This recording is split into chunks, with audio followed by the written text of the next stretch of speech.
हमारी कहानी को छोड़ा था। Shriparna, good evening.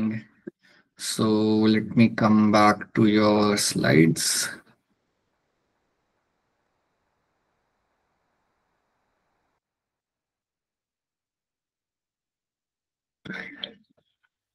This is what we have seen.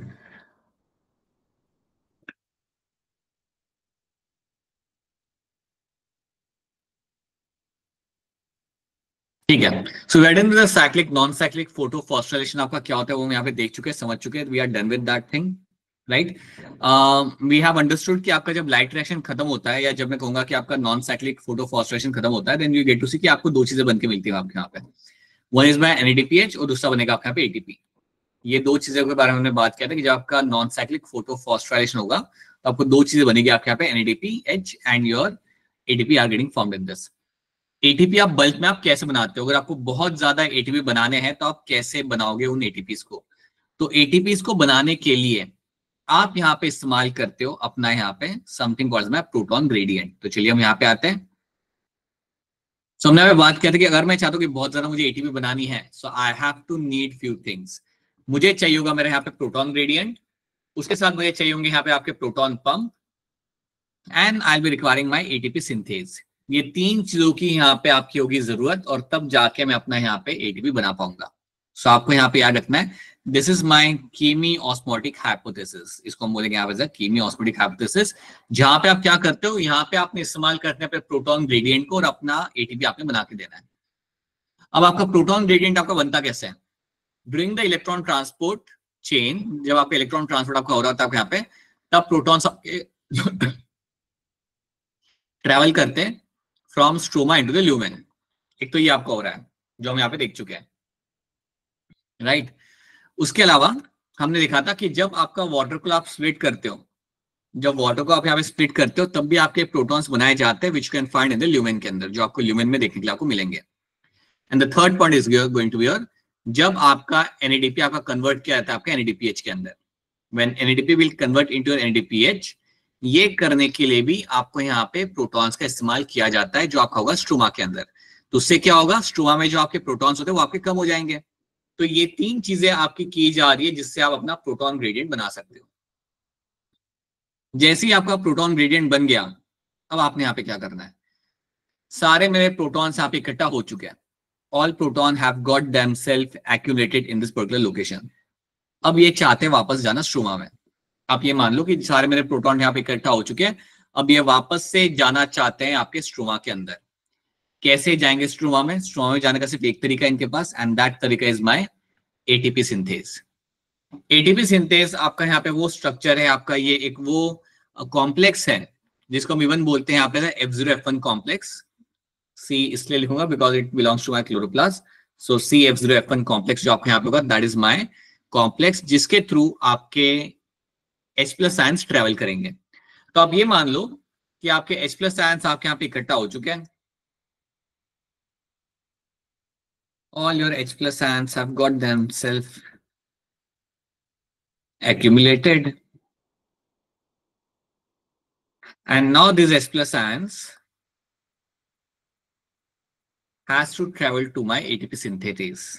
ATP synthase जो आपके यहाँ पे कॉम्प्लेक्स से लोग ट्रेवल करेंगे। तो यहाँ पे पता है होता क्या है, आप ये मान लो कि इसका है F0 and F1 कॉम्प्लेक्स, ये आपका यहाँ पे इसका नाम है। सो अगर आप इसको देखते हो ना, सो it will be something like this. ये आपके यहाँ पे आपकी मेम्ब्रेन है,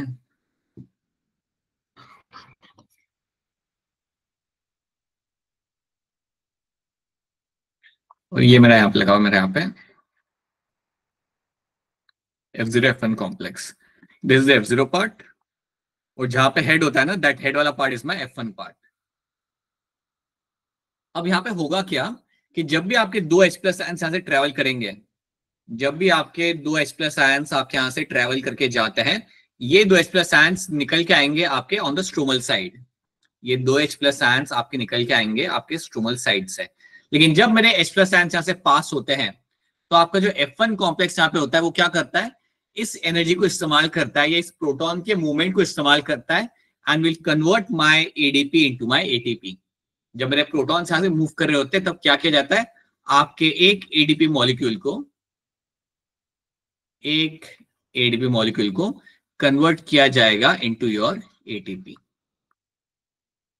So one ADP will combine with my inorganic phosphate and will convert into your ATP.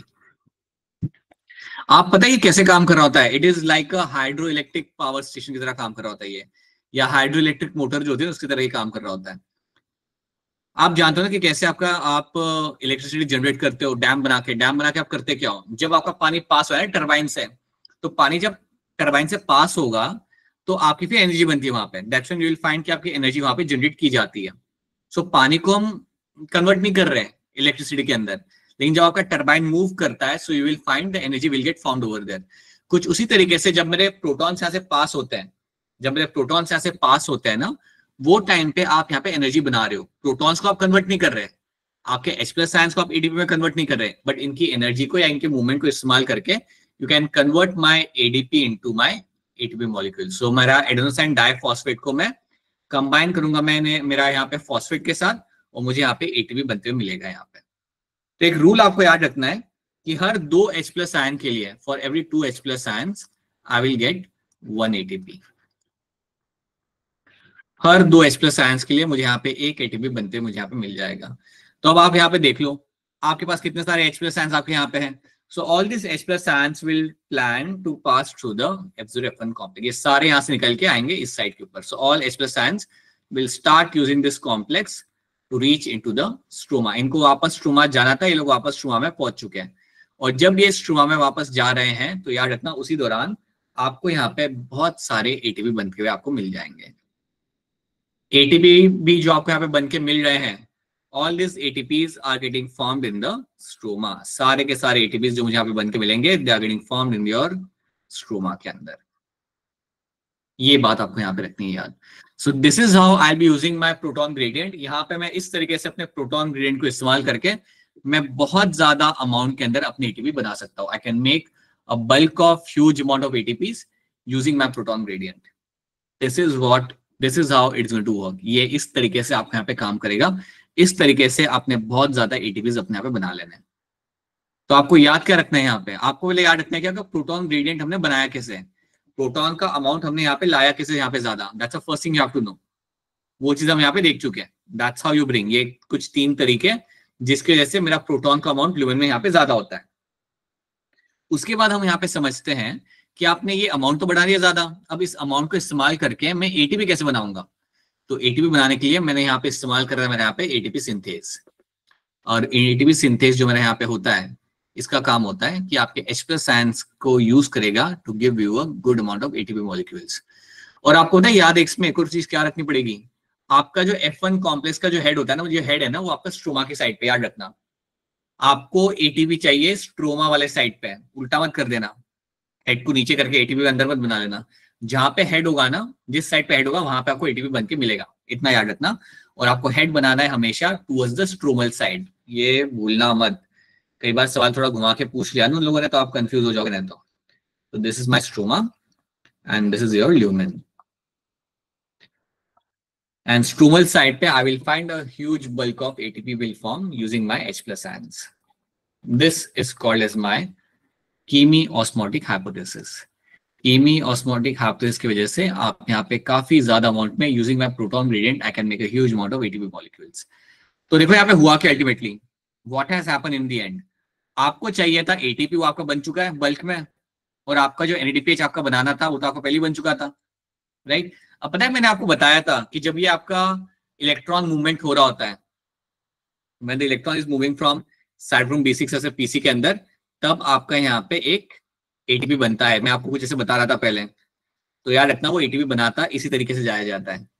ये जो प्रोटॉन ग्रेडियंट के तरीके से आप बनाते हो उसे यहाँ पे. क्योंकि अगर आपको याद हो तो पिछले क्लास में मैंने आपको ये बताया था कि साइटोक्रोम B6F जो होता है ना, ये आपका जो रहेगा it is also going to behave like a proton pump. तो ये भी मदद करता है आपके प्रोटॉन्स को अंदर लाने में. अगर मेरे प्रोटॉन्स को आप अंदर लेके आ रहे हो तो ये बाहर भी तो जाएंगे यूजिंग माय एटीपी सिंथेस. तो इसलिए हम वो स्टेप पे दिखाते हैं कि आपका एटीपी बनता है. तो याद रखना कि एटीपी बनाया ऐसे जाता है. Okay. And cytochrome B6F is your proton pump. ये बात आपको यहाँ पे याद रखनी है.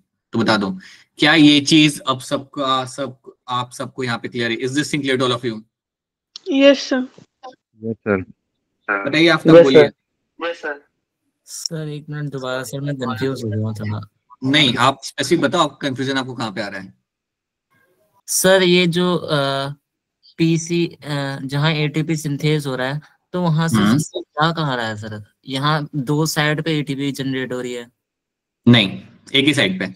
यहाँ पे तो बताने के लिए बताएगी बेटा, ये तो सिर्फ बताने के लिए है। ये तो सिर्फ दिखाने के लिए कि आपका एटीपी यहाँ पे बनता है, that's why I just shown you that. ये मत सोचा कि सर एटीपी यहाँ पे आ रहा है वहां पे बन रहा है तो ये तो मैं कंफ्यूज हो गया, डोंट डू दैट। ये सिर्फ for a sake of telling you that ATP आपके यहाँ पे बनाया जाता है इस स्टेप के ऊपर, that's what I am telling you. आप ये मान लो कि वो बाहर आपका बाहर ही रहा है, ठीक है। हाँ, अब बताओ उसमें और क्या कंफ्यूज हो रहा है आपको? यहाँ पे इतना समझ आ गया कि प्रोटॉन्स इकट्ठा पहले कहाँ पे होते हैं? दे विल इकट्ठा होंगे आपके वहां पे ल्यूमेन के अंदर। आप बस इतना रखो कि वो ल्यूमेन से अब वो जाते हैं आपके यहाँ पे, दे सारे इकट्ठा हो गए, they want to come back into the stroma and the only way is going to be your ATP synthase. ये आपका जो यहाँ पे कॉम्प्लेक्स बना हुआ है ना एटीपी सिंथेस, ये आपकी मदद करेगा इनको वापस भेजने में स्ट्रोमा के अंदर। लेकिन जब वो मेरे इससे पास होके जाएंगे, when they will pass through the ATP synthase inside the stroma, वो टाइम पे आप यहाँ पे एटीपी बनाते हो। और आपको याद ये रखना है आफ्ताब, एटीपी आपका हमेशा बनाया जाएगा आपके स्ट्रोमा के अंदर। ये जो मैं आपको दिखा रहा हूँ ना एटीपी आपको बन रहा है आप यहाँ पे, this is just for sake of telling कि एटीपी यहाँ पे बन रहा है। वो एरो को फॉलो मत करो कि एटीपी सर अंदर बन गया, don't do that. Stay unconfused and remember this thing that ATP is getting form in my stomach के अंदर। समझ आई मेरी बात? अब बताओ यस क्या कंफ्यूजिंग यहाँ पे लग रहा है इसमें, इसके अलावा और कुछ कंफ्यूजिंग लग रहा है तो बताओ। अरीशा बताइए क्या सवाल है आपका? अरीशा बताइए, आप क्लास में सर लेट है जो शायद से। आपने साइटोक्रोम B6, नो सर मैं बस 4 मिनट्स लेट हुई थी। ठीक है, बताओ। साइटोक्रोम B6F जो आपके यहाँ पे है, that is a proton pump. इसके बारे में कह रहा था, it's a proton pump, that means ये मदद करता है आपके S+ आयंस को बाहर से अंदर लाने में, ठीक है। So cytochrome B6F okay also sir. Behaves like a proton pump जो S+ आयंस को खींच के लाएगा, इसलिए हम उसे इवन बोलता है एज अ प्रोटॉन पंप। अगर आप एनसीईआरटी पढ़ते हो तो वहां पे मेंशन किया हुआ है that to make this thing happen you need a proton pump. ATP synthesis करना हो तो आपको प्रोटॉन पंप चाहिए, लेकिन उन्होंने मेंशन ये नहीं किया कि प्रोटॉन पंप है कौन। बट हमें अब याद रखना है that proton pump is my cytochrome B6F, right. तो यहाँ पे आपका light reaction in the real sense खत्म होता है। सो बेसिकली हमने यहाँ पे एटीपी बना लिया बहुत ज्यादा, हमने बना लिया हमारे यहाँ पे NADPH, this two things have been formed. अब जैसे हमने ये दो चीजें यहाँ पे बना ली, सो आपका लाइट रिएक्शन यहाँ पे हो गया खत्म। So as we know that when the light reaction gets completed, what we are getting over here, so light reaction खत्म होने के बाद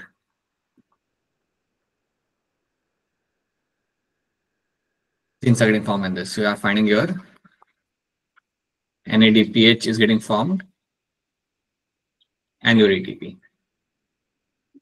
इसके अलावा आपका O2 रिलीज किया जा रहा था जिसको हमने यूज कर लेना है, जो हम लोग यूज करेंगे हमारे ब्रीथ करने में, राइट।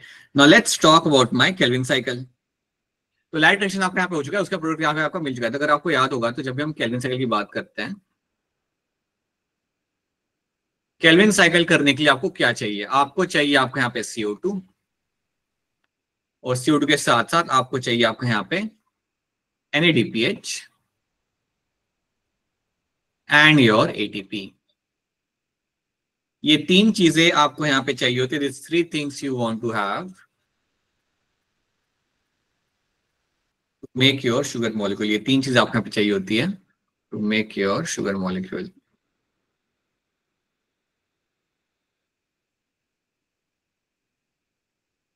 तो शुगर मॉलिक्यूल बनाने के लिए आपको ये तीन चीजों की यहाँ पे जरूरत पड़ती है, CO2, NADPH and ATP molecules. इन तीनों का इस्तेमाल करके आप अपना शुगर मॉलिक्यूल बना सकते हो केल्विन साइकिल के दौरान। केल्विन साइकिल आपको याद रखना है, केल्विन साइकिल आपका किया जाएगा स्ट्रोमा के अंदर। कोई चीज समझना है तो पूछ लेना, ये सब आपके लिए सुपर इंपॉर्टेंट है। यहाँ से आपके अच्छे खासे क्वेश्चन बन के आते हैं, so you should be very clear with that कि कहाँ पे क्या चीज आपकी हो रही है आप, ठीक है। Now let's have a look what will happen in Calvin cycle. ये तो आपका हो गया, आपका कीमी ऑस्मोटिक हाइब्रिड आपका यहाँ पे हो गया। सो कैन सी आपके H+ आयंस हमने आप इकट्ठा कर लिए सारे के सारे। सी cytochrome B6F works as a proton pump. So आपके H+ आयंस आपने इकट्ठा किया ल्यूमेन के अंदर, ल्यूमेन में सारे इकट्ठा हो गए, इनको बाहर जाना है। कहां से बाहर जा रही है लोग? वाया ATP सिंथेस, एंड यहाँ पे आपको फिर ATP बन के मिल जाता है, simple. Now let's talk about my Kelvin cycle now. Let's talk about the Kelvin cycle in detail.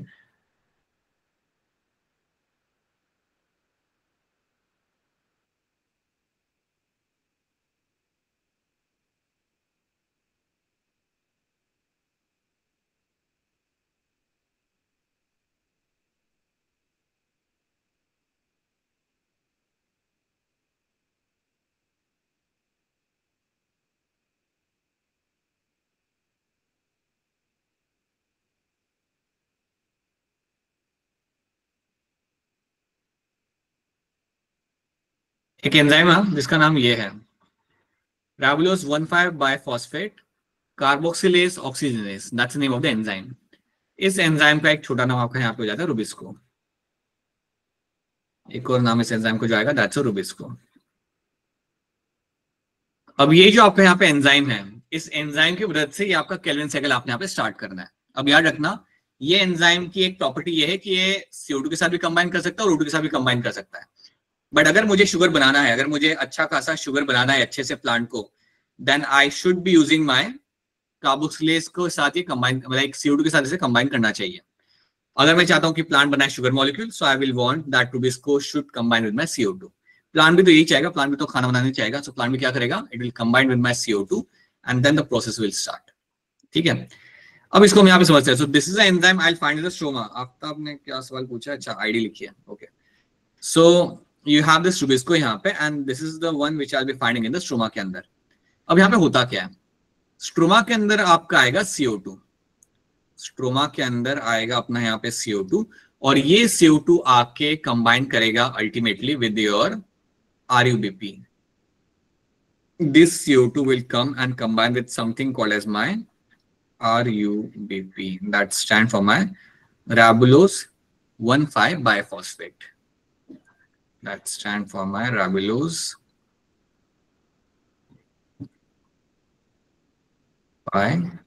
biphosphate.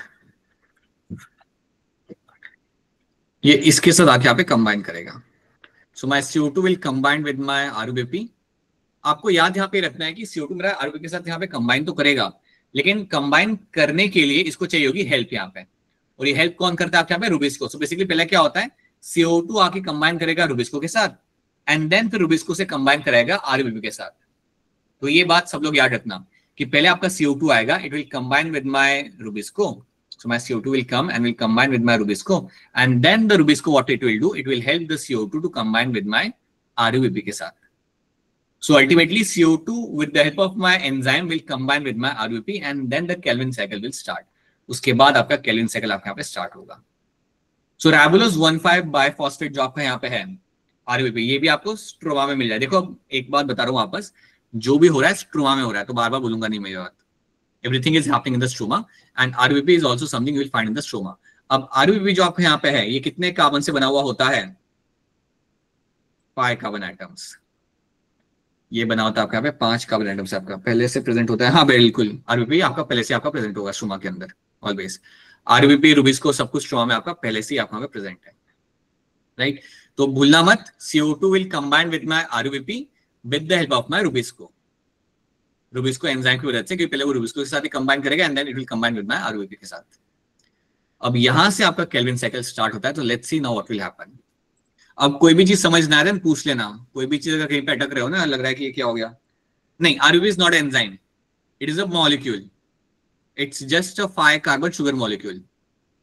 Arisha and all of you, it's not enzyme, enzyme आपका ये है, Rubisco is the enzyme. RUBP is a 5 carbon sugar molecule. Rabulose 1,5 biphosphate. Now we'll see what will happen after this. Ketose sugar, very good. अभी के लिए बस इतना रखोगे, it's a sugar molecule. Now, what will happen after this?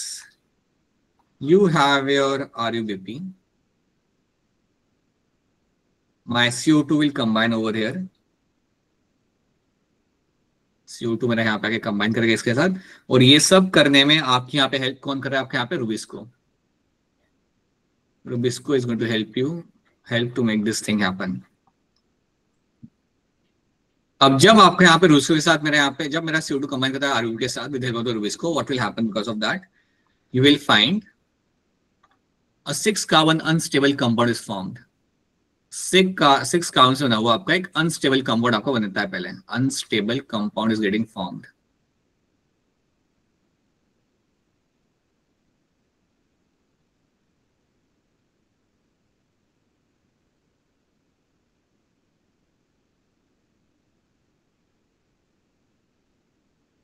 तो मेरा RUBP यहाँ पे आएगा, ये कंबाइन करेगा मेरे CO2 के साथ and will give me a 6 carbon unstable compound. अगर मेरे पास एक पार्ले जी बिस्किट का पैकेट है और अगर मुझे उसे 2 भाइयों के बीच में बांटना है और उसमें 6 बिस्किट है, तो मैं एक भाई को कितने दूंगा? सर 3। 3 दूंगा, राइट। सिमिलरली यहाँ पे क्या होगा, ये जो अनस्टेबल कंपाउंड जो आपके सामने नहीं ब्रेक होगा, ये तुरंत आपके यहाँ पे ब्रेक होगा क्योंकि ये अनस्टेबल है। एंड जैसे मेरा अनस्टेबल कंपाउंड यहाँ पे ब्रेक होगा, so what will happen, I will gate 2 molecules of, I'll get 2 molecules of 3-phosphoglycerate। मुझे मिलेंगे यहाँ पे 2 molecules of 3-phosphoglycerate। This is the name of the compound I'll get। अब ये जो 3-phosphoglycerate होता है, ये किससे बना हुआ होता है? ये एक बना होता है आपके 3 कार्बन एटम से। 1 3-phosphoglycerate is made up of my 3 carbon atoms. So sense करती है ना बात कि 6 कार्बन एटम का बना हुआ जो एक मॉलिक्यूल का बड़ा सा, वो ब्रेक हो गया और मुझे यहाँ पे मिले यहाँ पे 2 मॉलिक्यूल ऑफ माय 3-phosphoglycerate। तो यहाँ पे मैं लिखना चाहूंगा, ये बात भूलना मत, यहाँ पे मैं कुछ नाम लिखूंगा, वो आप याद रखना। So when I right 3PGA, इसका रियल नाम है आपका यहाँ पे 3-phosphoglycerate।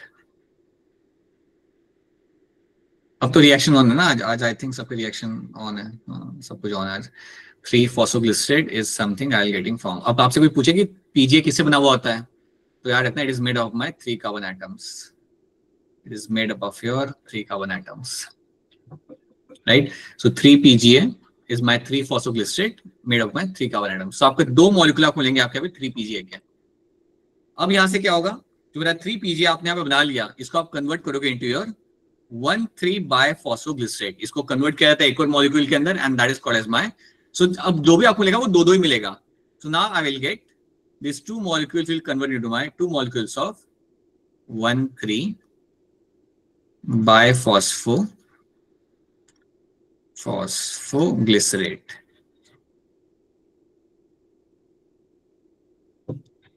So now I have 1,3-biphosphoglycerate। जो भी आपको बन के मिलेगा, they will all have the 3 carbon atoms. They will have the 3 carbon atoms आपके यहाँ पे, मतलब एक मॉलिक्यूल के अंदर आपके 3 कार्बन एटम लगे हुए आपको मिलेंगे यहाँ पे। दैट मींस 2 के पास टोटल मतलब मिला के 6 हो जाते हैं। So this is what you find happening in this. So ये स्टेप्स आपको याद रखने हैं। पहले आपको मिलेगा आपके यहाँ पे 3-phosphoglycerate, that will convert into my 1,3-biphosphoglycerate। 1,3-biphosphoglycerate will convert into something called as my G3P। अब मुझे मिलेंगे यहाँ पे मेरे 2 molecules of G3P। What is my G3P stands for? यहाँ पे लिख देते हैं हमारे यहाँ पे, what is my G3P stands for?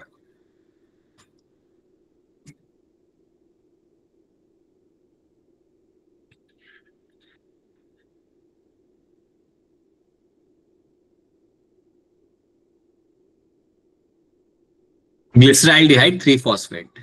G3P stands for my glyceraldehyde 3-phosphate। आपकी एनसीईआरटी ने मेंशन किया होगा ट्रायोस शुगर या ट्रायोस फॉस्फेट, वो भी सही टर्म है, वो सिंपल टर्म है, बट रियल नाम आपको ये याद रखना है।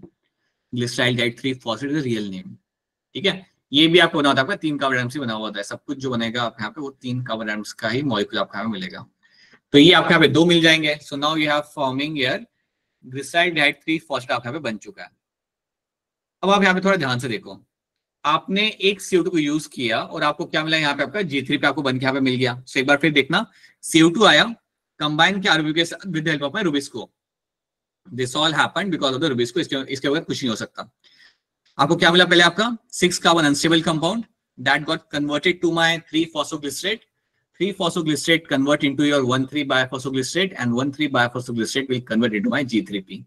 ये आपको बन के आपके यहाँ पे मिल चुका है। बोलिए आफ्ताब, बताइए।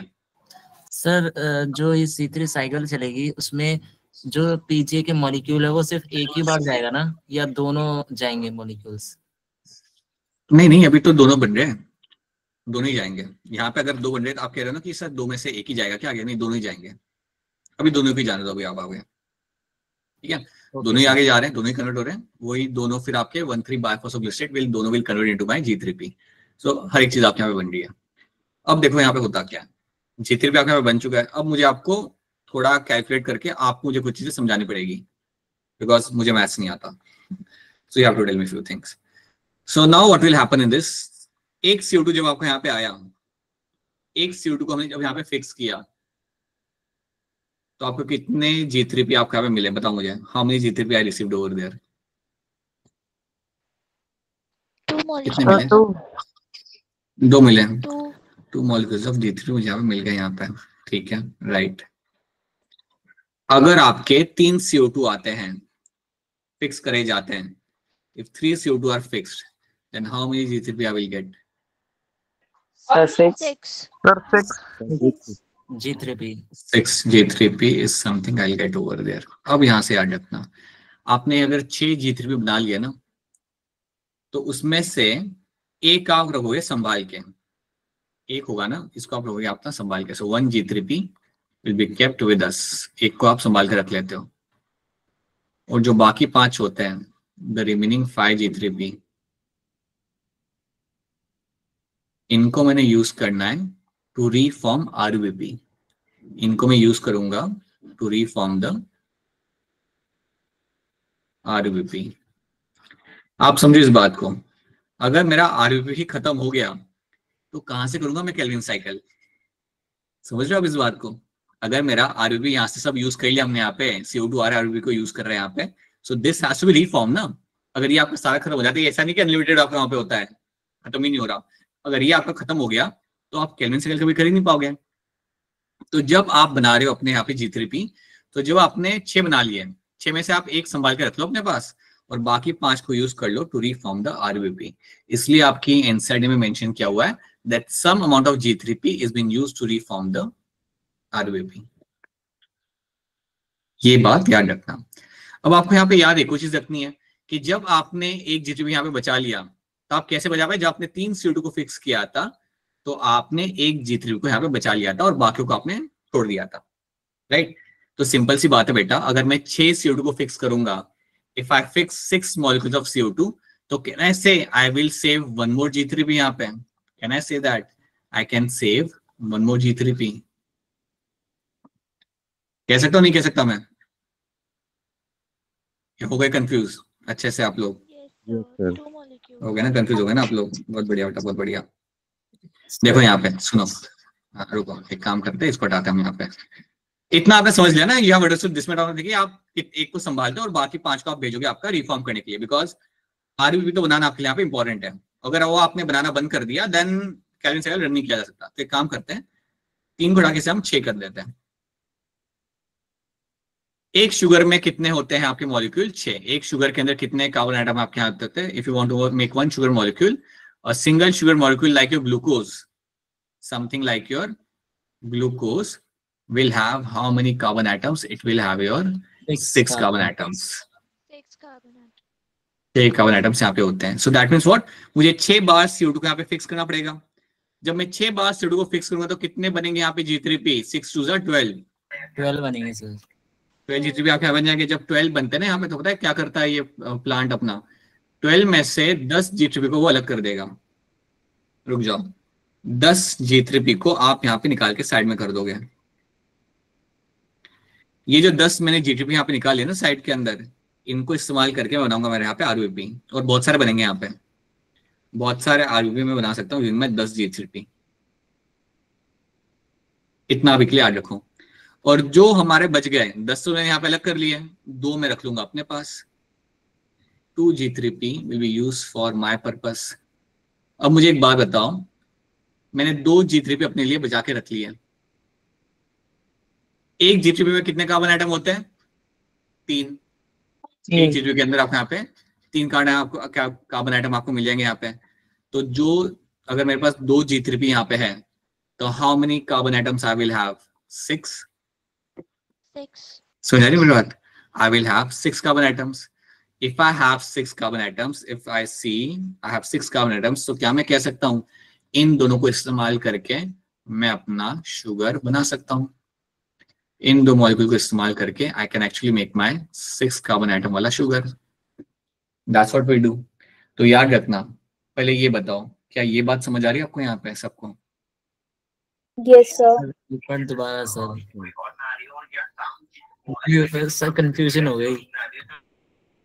देखो ध्यान से. अरीशा बताओ क्या सवाल है आपका, बोलो. सर अभी आपने कहा था कि सिर्फ G3P 1 अलग हो जाएगा और RGB बनाने के लिए. अब आप कह रहे हो कि 10 3 10 मैंने नंबर भी तो बढ़ा दिया अरीशा. तब मैंने 3 सीट को फिक्स किया था ना वहां पे. अब मैंने 6 को कर लिया, मैंने डायरेक्टली 6 को फिक्स कर लिया.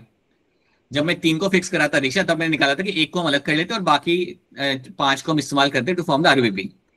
जब मैं 6 CO2 को फिक्स कर रहा था, मैंने सभी ले लिए यहाँ पे, बिकॉज एक शुगर बनाने के लिए अरीशा याद रखना सब लोग कि I have to fix CO2 6 times, मुझे 6 CO2 को फिक्स करना पड़ेगा, 6 बार साइकिल को रन करना पड़ेगा, तब जाके मैं अपना शुगर बना सकता हूँ, because the sugar will always have 6 carbon atoms.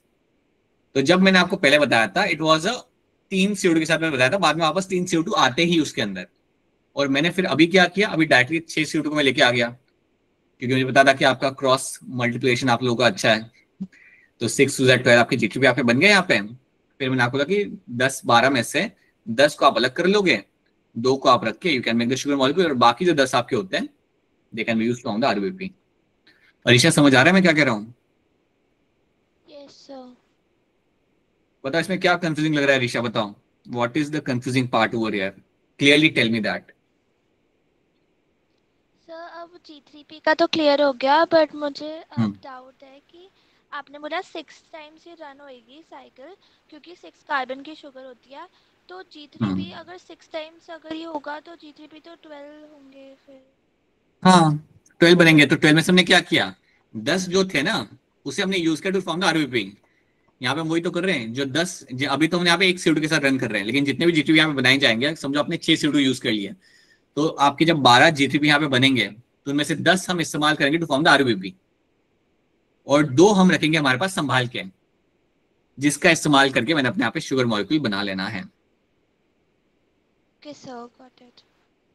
ठीक है, बताओ आफ्ताब, बताओ स्पेसिफिकली बताओ कहाँ पे कंफ्यूजिंग लग रहा है आपको यहाँ पे। सर समझ तो आ गया, लेकिन एक क्वेश्चन मेरा राइज ये हो रहा है ना कि जब तक शुगर मॉलिक्यूल नहीं बनेगा तब तक ये लगातार साइकिल चलती रहेगी। हाँ you have to fix 6 CO2 molecule, जब तक आपका 6 CO2 आपने रन नहीं किया ना केल्विन साइकिल में, तब तक आपका शुगर नहीं बनेगा। ठीक है, that's how it is going to be. तो शुगर बनाने के लिए आपको 6 बार CO2 को फिक्स करना पड़ता है। तो ये चीज आप सबको यहाँ पे रखनी है याद, this is my Calvin cycle, this is your Calvin cycle, और इस तरीके से आपने अपने यहाँ पे शुगर मॉलिक्यूल बनानी है। अब सब लोगों से एक बार फिर पूछ रहा हूं हिंदी में, क्या ये बात आप सबको यहाँ पे समझ आ रही है? Yes sir. ठीक है, राइट। Yes, Aftab sir. बताइए क्या सवाल है आपका यहाँ पे? सर एक रिक्वेस्ट है सर, ट्रायोस फॉस्फेट लिख दीजिए सर, वरना भूल जाऊंगा मैं। ना वही याद रखो, ना इतना यही पड़ेगा आपको याद, क्यों मालूम है? आगे जाके एक चीज आप पढ़ोगे तब आपको एक चीज समझ आएगी इसके बारे में। That's why remember as a glyceryl 3 phosphate, this is the reason I have used this term, ताकि आप चीजों को रिलेट कर पाओ आगे जाके। So you have to know this thing, ठीक है? Okay sir. So that is something you have to know. ये चीज आपके यहाँ पे हो चुकी है। अब आपको यहाँ पे याद क्या रखना है, what you have to know in this, ये सब करने में लगता है खर्चा। To make this all thing happen, you have to do some kind of investment. तो अब जो बोलूंगा उसके तरफ वापस से आप यहाँ पे ध्यान देना। जब भी आप एक CO2 को फिक्स करते हो, whenever I will fix one molecule of CO2, जब मैं एक CO2 को फिक्स करूंगा तो एक CO2 को फिक्स करने के लिए आपका कितना इन्वेस्टमेंट होता है ATP का, तो 3 ATP का यहाँ पे इन्वेस्टमेंट करना पड़ता है, 3 ATP और 2 NADPH का इन्वेस्टमेंट आपको करना पड़ता है। So याद रखना, to fix one molecule of CO2, this much amount of energy and ATP is being utilized. ATP and NADPH is being utilized. याद रखना, ये सब हमने बनाया था लाइट रिएक्शन के अंदर, वही हम यहाँ पे इस्तेमाल कर रहे हैं। तो अगर मैं 6 CO2 को अगर मैं यहाँ पे फिक्स करना चाहूंगा तो कितना इन्वेस्टमेंट टोटल मेरा यहाँ पे हो जाएगा, बता दो सर 18 ATP और 12 18 NADPH। ATP and 12 NADPH. Yes sir. ये होता है टोटल खर्चा to fix 6 molecules of sugar, 6 molecule of CO2 and to make 1 molecule of sugar. तो अगर नीट में सवाल आ गया कि एक शुगर बनाने के लिए कितना इन्वेस्टमेंट करना पड़ता है ATP का और NADPH का, देन ये आपका यहाँ पे आंसर बनेगा 18 ATP and 12 NADPH are being utilized to make a single sugar molecule, or I can say to fix 6 molecules of CO2, this is the amount of energy you have to invest. ये बात आपको यहाँ पे रखनी है यार, this is the investment you have to know, right? ये वही चीज है, इसलिए हम कहते हैं without light reaction you can not do the Calvin cycle. Light reaction में जो आप बना रहे थे वो यहाँ पे इस्तेमाल किया जा रहा है, without that you can not run the cycle. I hope that's clear to all of you. So एक CO2 के लिए आपका 3 ATP एंड 2 NADPH, बट अगर आप 6 बार करोगे जो आपको करना पड़ेगा, then this is the investment you have to do. ये आपको यहाँ पे इन्वेस्टमेंट आपका, ये हमने आप देख लिया। Now let's understand one more thing in this. जब CO2 आया, कंबाइन किया आरबीपी के साथ और आपको बना के दिया पहला स्टेबल कंपाउंड, पहला स्टेबल कंपाउंड आपका यहाँ पे था 3-फॉस्फोग्लिसरेट। यहां तक का जो स्टेप आपका होता है, यहां तक का जो आपका स्टेप होगा यहाँ पे, जहां पे आपने बना के दिया आपके यहाँ पे 3-फॉस्फोग्लिसरेट तक का स्टेप जो आपके यहाँ पे होगा, this over there will be called as my carboxylation. इसको हम बोलेंगे यहाँ पे एज अ कार्बोक्सिलेशन.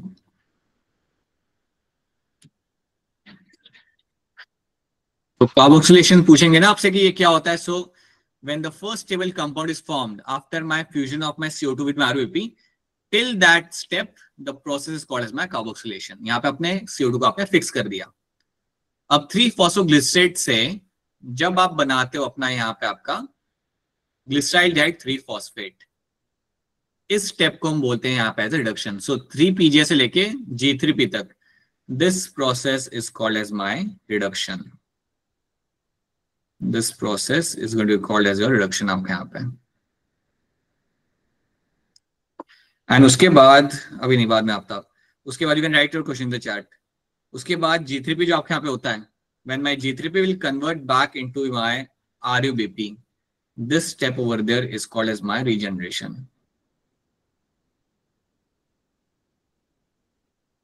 क्योंकि आप यहाँ पे रीजनरेशन आप यहाँ पे कर रहे हो. आप सोचोगे सर इसे रिडक्शन हम यहाँ पे क्यों बोल रहे हैं, बिकॉज इस स्टेप के अंदर ही आपका NADPH को हम यहाँ पे इस्तेमाल करते हैं.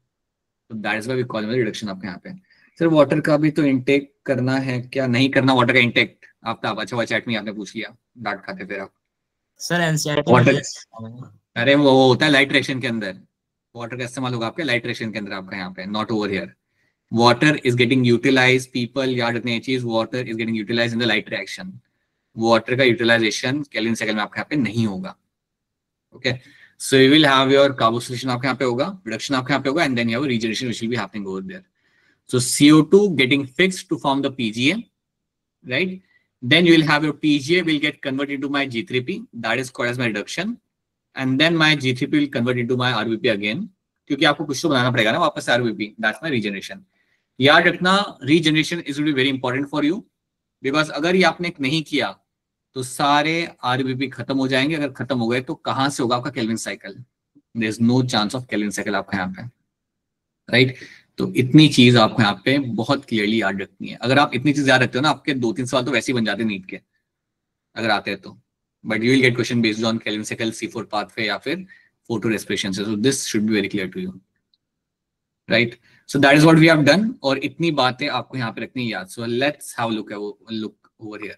तो आप यहाँ पे देख सकते हो, you can see what is my carboxylation यहाँ पे आपका हो रहा है. Then you have trans phosphate आपका बन रहा है आपके यहाँ पे, that's a glyceraldehyde 3-phosphate. और रिडक्शन के दौरान यू विल फाइंड कि आपका ATP का यहाँ पे इस्तेमाल किया जा रहा है, आपका NADPH भी आपका यहाँ पे इस्तेमाल यहाँ पे किया जा रहा है. एंड उसके बाद जो ATP का इस्तेमाल किया जाता है वो आपका किया जाता है during my regeneration. During my regeneration again the ATP is getting utilized over there. So this is something which you have to know. So आप ये मान लो कि 2 ATP आप यहाँ पे इस्तेमाल कर लोगे और 1 ATP आपने यहाँ पे इस्तेमाल कर लेना है. This is what you find happening in my Kelvin cycle. ये Kelvin cycle के दौरान आपको यहाँ पे होते हुए मिल जाएगा. अब Kelvin cycle आपने यहाँ पे कर लिया, आपने बना लिया अपने यहाँ पे शुगर मॉलिक्यूल आपके यहाँ पे बन चुका है. सो ये है आपके यहाँ पे कहानी. This is the story which you have to know very clearly यहाँ पे. अब हम यहाँ पे क्या करेंगे? Now what will happen in this. ये तो चलो हमने यहाँ पे कर लिया. You have a enzyme, you have a enzyme. अब इसका शॉर्ट फॉर्म है आपका रुबिस्को. रुबिस्को जो आपका यहाँ पे एंजाइम था, मैंने आपको पहले बताया था, this enzyme has a potential to combine with my CO2 and O2 both of them. ये जो मेरा यहाँ पे एंजाइम है, this enzyme will have a potential to combine with my CO2 and my O2 as well. जब तक मेरा ये एंजाइम CO2 के साथ कंबाइन कर रहा है, तब तक मेरा एक नॉर्मल केल्विन साइकिल मेरे यहाँ पे रन कर लिया जाएगा, right? I will find my sugar will get form, everyone will live in happy, plant, animals, सब कोई यहाँ पे खुश रहेंगे. अगर मेरा रुबिस्को के साथ जाके कंबाइन करता है मेरा यहाँ पे O2 मॉलिक्यूल, अगर रुबिस्को के साथ जाके कंबाइन करता है O2 मॉलिक्यूल और फिर ये O2 जाके कंबाइन करता है मेरा यहाँ पे RUBP के साथ, अगर ऐसा होता है, if my O2 is coming and combining with my RUBP because of the rubisco, then what will happen? Then आपका यहाँ पे एक नया पाथवे चालू होगा and that pathway is called as, क्या कहते हैं उस पाथवे को हम यहाँ पे? Sir photorespiration, right. अगर O2 आके कंबाइन करे RUBP के साथ in the presence of rubisco, then a new pathway will start and that pathway over there is called as my photo respiration.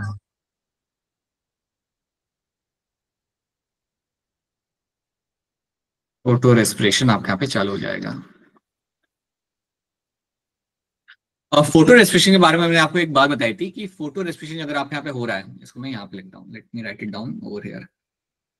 If photo respiration is taking place then what will happen ना, it is a wasteful process. मैंने आपको ये बात पहले बताई थी, आपको I hope याद होगी. Whenever the photo respiration happens, this is the wasteful process. ये आपका एक wasteful process है. तो आपको पहले तो याद रखना है कि आपका ये चालू कब हो रहा है. When this process will get start, it is a wasteful process जो आपका स्टार्ट होगा जब मेरा O2 आगे कंबाइन करेगा मेरे यहाँ पे RUV के साथ instead of my CO2. If that happens, then the process will start. अब आपका जो फोटो रेस्पिरेशन जो स्टार्ट होता है, जब ये स्टार्ट होता है, याद रखना व्हेन इट विल स्टार्ट ना, सो व्हाट विल हैपन, आपको यहाँ पे क्या बन के मिलेगा. जब प्रोसेस आपके यहाँ पे स्टार्ट होता है तो आपको एक स्टेबल कंपाउंड यहाँ पे आपको बन के मिलता है and that is called as your phosphoglycolate. Phosphoglycolate. और फॉस्फोग्लाइकोलेट आपको बन के मिलेगा तो याद रखना जब CO2 आगे कंबाइन करेगा मेरे 5 कार्बन RUV के साथ, तो आपको जो कंपाउंड एक मिलता है बनके यहाँ पे stable compound, that is my phosphoglycolate. अगर आपसे कोई पूछे कि एक कंपाउंड जो आपको मिला बनके यहाँ पे, इसमें कितने कार्बन एटम लगे हुए हैं, देन आपका आंसर यहाँ पे होगा 2 carbon atom. 2 carbon atoms are been seen over there. अब क्योंकि आपके पहले स्टेबल कंपाउंड के अंदर आपको 2 कार्बन एटम यहाँ पे मिल रहे होते हैं, इसलिए फोटो रेस्पिरेशन को हम इवन बोलते हैं यहाँ पे as a C2 cycle. This is also called as my C2 cycle. तो आपके सामने कभी अगर फोटो रेस्पिरेशन लिखा ना हो लेकिन अगर C2 साइकिल लिखा है, that's the same thing. C2 cycle is your photo respiration, right? उसी तरीके से आप यहाँ पे देख सकते हो कि आपका जो पहला स्टेबल कंपाउंड यहाँ पे बना था, that was my phosphoglycerate. मेरा पहला स्टेबल कंपाउंड जो मुझे यहाँ पे मिला था, that was my phosphoglycerate. phosphoglycerate में कितने कार्बन लगे हुए आपके यहाँ पे? 3 कार्बन एटम आपके लगे हुए यहाँ पे. And because of that, we call it as a C3 cycle.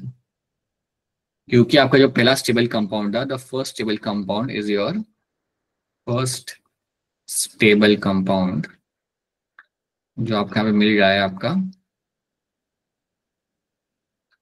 is your 3-phosphoglycerate. Sorry, is your 3-phosphoglycerate. ठीक है, जिसमें आपके लगे हुए आपके यहाँ पे 3 कार्बन एटम्स.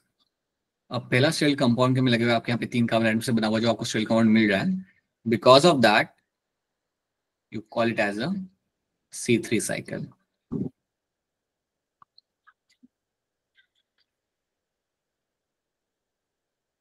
इसलिए केल्विन साइकिल को आप इवन बोल सकते हो यहाँ पे एज अ C3 साइकिल. क्या ये बात आप सबको यहाँ पे समझ आ रही है? Yes sir. खाना नहीं खाया क्या आप लोगों ने? क्या हो रहा है ये क्लास के अंदर? लाइक क्या How हुआ is sir? clear to all of you? Saurav, Himanshi, Shriparna, Lavkush, Saloni. Yes sir, clear है. Yes, sir. हाँ Clear. बेटा, चुप हो जाओ. आफ्ताब, जानवी, अलीशा, मुनीश, रिया, दक्ष, आशिया, हर्षित. How is clear to all of you? Yes sir, clear है. वापस बोला. क्वेश्चन सॉल्व करूंगा अभी आफ्ताब आपसे, फिर निकलनी चाहिए आवाज. Okay sir. Yes. So that is something we have done. So these are the things should be very clear to all of you यहाँ पे, and please कोई दिक्कत आ रही तो बता दो यहाँ पे. Okay, so this is what we have done, and this is how you will find your O2 respiration will start. My CO2 will combine in RUVP and will form the phosphoglycolate. 2 चीजें बनती है, but आप याद रखना phosphoglycolate क्योंकि आपके यहाँ बन रहा था, that's why we call it as a C2 cycle. It's a wasteful process. Wasteful इसे हम यहाँ पे इसलिए बोल रहे हैं क्योंकि यहाँ पे आपका CO2 का फिक्सेशन नहीं हो रहा. यहाँ पे no CO2 is getting fixed. तो 2 चीजें रखना, हमेशा वेस्टफुल क्यों बोल रहे हैं. No CO2 is getting fixed. No CO2 is fixed. And you will find along with that ATP is utilized. ATP is utilized. Sir ये यूटिलाइज्ड है क्या? Utilized. Okay sir. So you will find कि आपका CO2 आपके यहाँ पे fix नहीं हो रहा और आपका ATP आपके यहाँ पे यूटिलाइज आपके यहाँ पे हो रहा है. मतलब इसका मतलब है कि आपने ATP का खर्चा आपके यहाँ पे लग रहा है, उसके साथ साथ आपका CO2 आप यहाँ फिक्स नहीं कर पा रहे. अरे Saurabh has a question. Saurabh Risha has a question. चलो बताओ सौरभ क्या सवाल है आपका यहाँ पे? सर मैं बोल रहा इस प्रोसेस में हमारा जो RUBP है वो दोबारा रिफॉर्म भी नहीं होगा? नहीं, यहाँ पे यूज हो जाएगा, रिफॉर्म भी नहीं होगा. So that's why we say it's a wasteful process. बताइए ऋषा, बोलिए. सर जो फॉस्फोग्लाइकोलेट है उसका कोई फंक्शन होता है? It will start a pathway जो आपको नहीं सीखना है, but it will start a different pathway. एक पूरा साइकिल चालू होता है, जैसे हमने देखा ना केल्विन साइकिल, वैसे एक नया साइकिल यहाँ पे चालू होगा. And during that cycle only you will realize कि आपका एटीपी वहां पे यूटिलाइज किया जाता है और CO2 भी आपका फिक्स नहीं होता. So it will just start a pathway over there. तो वहां पे वो it is not a end product Arisha, it is not end product. यहाँ से आपका फोटो रेस्पिरेशन का पाथवे ही स्टार्ट होता है. सो या दैट विल हैपन. ठीक है, तो यार इतना it's a wasteful process. CO2 यहाँ पे आपका फिक्स नहीं हो रहा और आपका एटीपी आपका यहाँ पे खर्च हो रहा है, तो इसलिए ये ज्यादा काम का आपके लिए यहाँ पे होता नहीं है. बार बार इसलिए बोल रहा हूँ ताकि वो दिमाग में इम्प्रिंट हो जाए that it is a wasteful process and these are the things which are happening over there. अब आपको यहाँ पे याद ही रखना है, ये आपने यहाँ पे कर लिया, this is what you have done, this is what happening when O2 comes and combines with my RUBP instead of my CO2. सवाल ये आता है कि ये आपका हो कब रहा है, when does this event is happening. ये तो हमने यहाँ पे देखा कि आपका हो रहा है, ये होता कब है, मतलब किस कंडीशन में आपका ये होता है. सो याद रखना, photorespiration can take place in certain sets of condition. Photorespiration आपका होता है कुछ कंडीशंस के अंदर. So photo respiration will takes place when you have high temperature, you have a high light intensity. ये दो कंडीशंस आपकी बहुत प्रोमिनेंटली देखी गई है जिसकी वजह से आपका फोटो रेस्पिरेशन आपके यहाँ पे हो सकता है.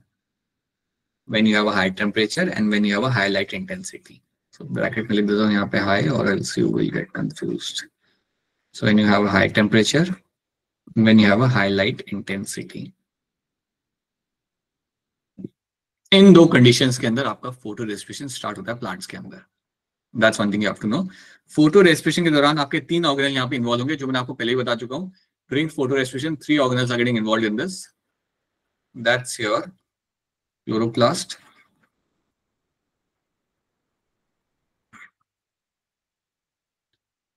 peroxisome,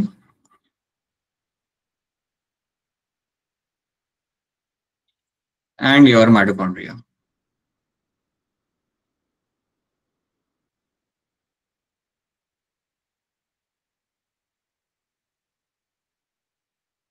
ये 3 ऑर्गेनल आपके इन्वॉल्व होते हैं ड्यूरिंग माय फोटो रेस्पिरेशन. जो मैंने आपको बोला ना कि एक पाथवे स्टार्ट होता है, तो उस पाथवे के अंदर ये 3 ऑर्गेनल आपके यहाँ पे इन्वॉल्व होंगे. सो याद रखना, during my photorespiration this 3 organelles are getting involved, chloroplast, peroxisome and mitochondria. And photo respiration will initiate in certain conditions, and those conditions are when you have a high temperature and when you have a high light intensity. In conditions के अंदर आपका photo respiratory pathway start होगा, which is not good for a plant. इतनी बात आपको clear cut याद रखनी है. अब ये जो इशू आपको यहाँ पे होते हुए दिख रहा है ना, this issue can be scene happening in my plants living in the tropical belt. आपको अगर थोड़ी बहुत ज्योग्राफी अगर आपको मालूम है तो आप ये जानते हो कि आपके ट्रॉपिकल बेल्ट पे टेम्परेचर ज्यादा होता है और यहाँ पे आपकी लाइट की इंटेंसिटी भी ज्यादा है, बिकॉज डायरेक्ट सनलाइट आपकी आ रही होती है. ऑन द अदर हैंड आपके टेम्परेट एरिया के अंदर, मतलब नॉर्थ अमेरिका, साउथ अमेरिका वाले एरिया के अंदर आपका, not South America but towards the poles, you will find कि आपका सनलाइट आपका ऑब्लिकली आ रहा होता है. So light intensity tropical belt में ज्यादा होती है और टेम्परेचर भी आपके यहाँ पे ज्यादा मिलता है. सो यहाँ पे ये होने के चांसेस ज्यादा होते हैं compare to my temperate area. So tropical belt के अंदर you can find number of plants having this issue of my photorespiration. तो ये चीज आपको यहाँ पे रखनी है याद. सो प्लीज याद रखना in which condition this will be happening. ठीक है, चलो अब आगे बढ़ते हैं. So we are done with the photo respiration, हमने यहाँ पे देख लिया. अभी हमें समझना ये है कि इसको हम ओवरकम कैसे करेंगे.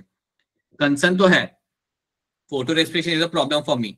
So how as a plant I can actually overcome my photo respiration? कैसे as a plant मैं इसको overcome कर सकता हूँ? तो basically हर एक plant नहीं कर सकता. Some plants have a different kind of anatomy and using that anatomy they can overcome the photo respiration. But ये कराने के पहले मैं आपसे एक दो सवाल पूछना चाहूंगा and then we can move on to the doing this thing. देखो यहाँ पे आपको involve है. This is the photo respiratory pathway जो आपको याद नहीं करना है, right? Just to show you, your chloroplast is involved. ये भी वैसे शॉर्ट में ही है. Chloroplast is involved, peroxisome is involved, and the mitochondria is involved. So ये 3 ऑर्गेनल आपके यहाँ पे इन्वॉल्व होते हैं. ठीक है, चलो Let's have a look at some questions यहाँ पे. So you have a Kelvin cycle. Kelvin cycle के अंदर क्या क्या चीजें यहाँ पे इंक्लूड होती है? Raise your hand to answer this. चलिए, please raise your hand to answer this. Sir मैं आई नहीं, और प्लीज ये मैं करना कम करो. सब लोग दिख रहा है हैंड रेज हुआ आप सबका. बताइए आलिया, क्या होगा इसका आंसर यहाँ पे? Sir option D, all of these. Aliya, can you tell me what happens when you do the regeneration? Sir regeneration में हम आरयूबीपी का जो एंजाइम है उसको रीजनरेट करते हैं, बिकॉज वो कार्बन फिक्सेशन करके आया होता है.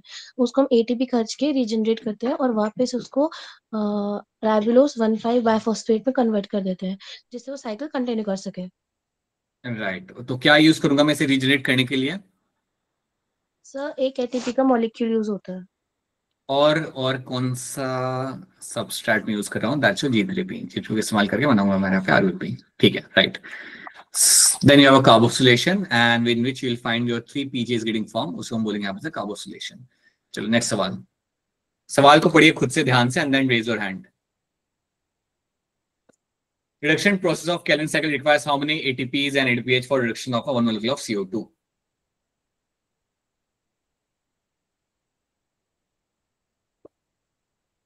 बताइए लव, क्या होगा इसका आंसर यहाँ पे?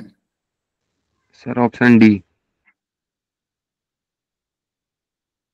यहाँ पे पता है क्या हो रहा है लव? सिर्फ रिडक्शन की यहाँ पे बात की गई है, सिर्फ रिडक्शन की. रिडक्शन में आपके कितने एटीपी यहाँ पे लग जाते हैं?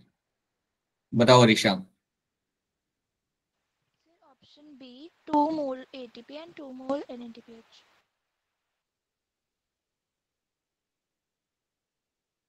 That's what they're telling me यहाँ पे. That's a correct answer. 2 ATP आपके लग जाते हैं यहाँ पे और 2 आपके लग जाएंगे यहाँ पे NADPH for fixation of 1 CO2 molecule reduction के दौरान. That is specific to the reduction यहाँ पे. अगर पूरा CO2 फिक्सेशन की बात की जाती है then आप बोलते हैं यहाँ पे 3 ATP and 3 NADPH. ठीक है. Then the first stable product of Kelvin cycle has. Raise your hand to answer this. जल्दी बताओ इसका आंसर, आगे बढ़ता है. The first stable product of Kelvin cycle आपके यहाँ पे कौन सा हो जाएगा? सुलोनी बताओ क्या होगा इसका आंसर यहाँ पे? Sir 3 carbon atom. और क्या नाम होता है उसका, उस प्रोडक्ट का? पूरा नाम क्या है उसका? सर पूरा नाम फॉस्फोग्लिसरेट. 3 फॉस्फोग्लिसरेट. सब लोग याद रखना, द पूरा नाम is going to be 3 phosphoglycerate is the पूरा नाम ओवर हियर. चलो बताइए आफ्ताब, क्या होगा इसका आंसर यहाँ पे? सर अभी मैं ऑप्शन देख रहा था सर. आराम से देख लो.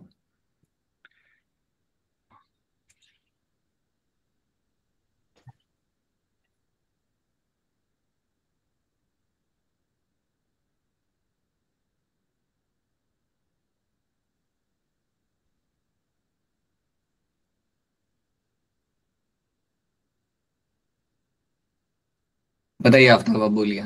Sir option A. Sriparna. Sir option A. I hope everyone will agree on this. It is going to be your option. यहाँ पे option A becomes a correct answer in this. बिल्कुल सही. That's a correct answer. Ribulose diphosphate carboxylase enzyme catalyze a carboxylation reaction between. बताओ. Carboxylation reaction जो आपके यहाँ पे हो रहा है वो किन के बीच में यहाँ पे आपका बेसिकली हो रहा होता है? हो जाएगा, ये भी हो जाएगा. इतना कर रहे हो तो ये भी हो जाएगा. आसान है, कुछ नहीं इसके अंदर.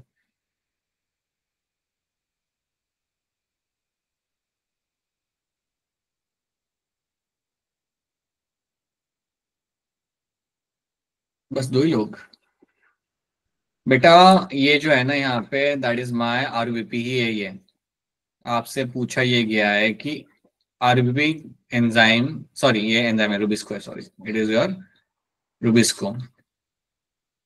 ठीक है.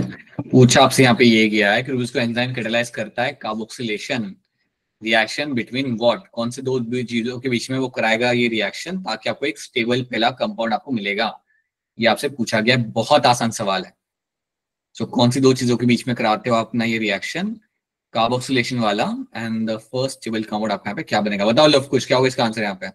Sir B. आई होप सब लोग यहाँ पे एग्री करेंगे. It has to be your option B आपके यहाँ पे.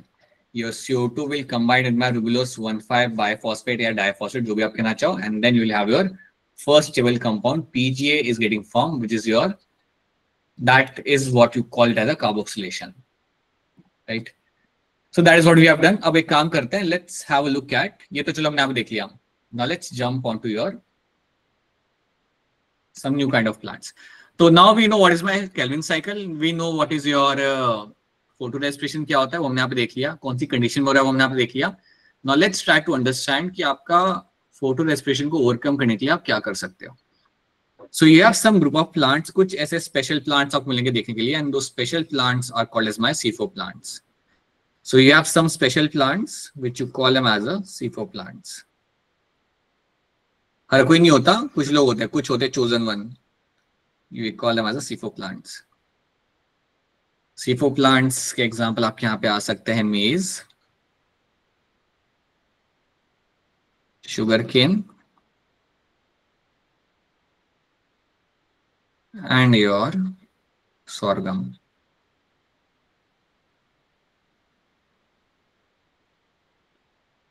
तो sorghum, sugar cane and maize, ये तीन plants का नाम याद रखना. ऐसे बहुत सारे होते हैं, बट आपको ये तीन नाम याद रखने हैं for my C4 plant because they are the names you will come across every now and then. So these are the example of my C4 plants. अब C4 plants होते हैं ना, इनके साथ photo respiration नहीं हो सकता. Like they do not suffer with photo respiration. सवाल यहाँ पे ये आता है कि ये लोगों के साथ फोटो रेस्पिरेशन यहाँ पे क्यों नहीं होता? Why they are protecting themselves? Why they are able to protect themselves? तो इनकी एनाटॉमी अलग होती है. Let's have a look at their anatomy यहाँ पे. So anatomy of C4 plants. Anatomy of C4 plants. अगर आप इसके एनाटॉमी अगर आप यहाँ पे देखते हो ना, तो आपने तो वैसे भी एनाटॉमी पढ़ी रखी है अच्छे से. So you will understand this thing. आपका यहाँ पे है vascular bundle. Assume that you have a vascular bundle. Vascular bundle के आसपास आपको यहाँ पे मिलेंगे देखने के लिए आपके यहाँ पे एक layer of cells, and this layer of cells are called as my bundle sheath cells. तो वास्कुलर लेयर के आसपास you will have this layer of cell you will find surrounding them leaf के अंदर, and these are called as bundle sheath sales.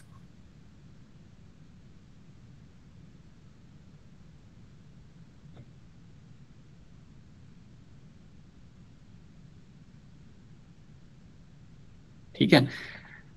After that you will have your, उसके surrounding में you will have your other sales.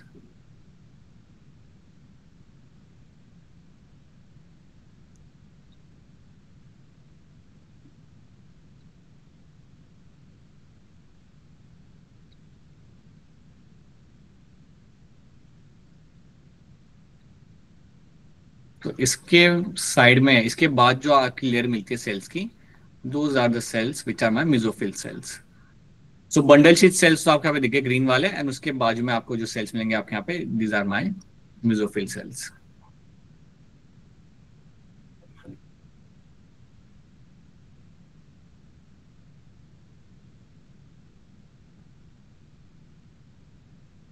So bundle sheath cell and mesophyll cells are the two cells layers surrounding my vascular bundle. इस type की anatomy आपको मिलती है C4 plants के अंदर, and this kind of anatomy is called as my Krenz anatomy. इस type के arrangement को हम बोलते हैं यहाँ पे एज अ Krenz anatomy. अब सवाल यहाँ पे ये आता है कि इसका फायदा क्या है, मतलब फायदा इसका ये कि यहाँ पे फोटो रेस्पिरेशन नहीं हो रहा. क्यों नहीं हो रहा वो हम अभी देखेंगे यहाँ पे. तो first of all you should know that the C4 plants will have a different kind of anatomy जो आपको नॉर्मल प्लांट्स में नहीं मिलती. So normal plants won't have a bundle sheath cell, they'll only have a mesophyll cell, right? लेकिन ये जो मेरे plants है ना C4 plants, they will have bundle sheath cells surrounding the vascular bundle, and उसके बाद यहाँ पे इनको मिलेंगे यहाँ पे mesophyll cells.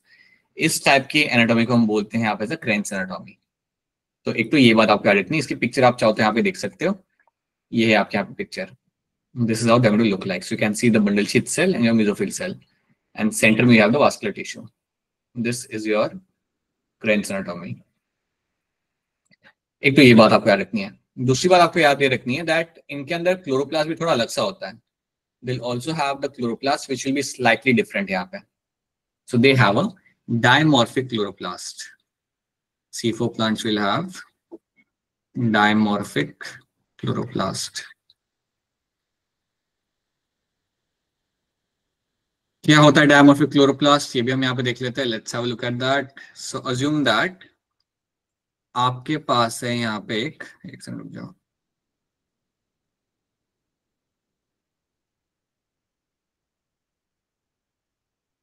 क्लोरोप्लास्ट एंड इसमें लगे हुए आपके यहाँ पे ग्रेना. इस पे यहाँ पे you have this grana over here.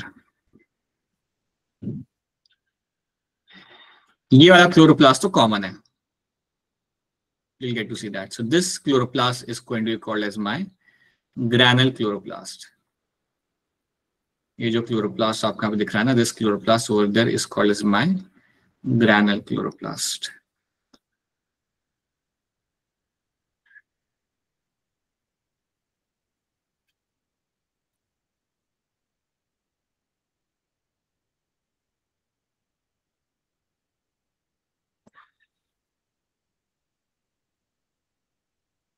Right.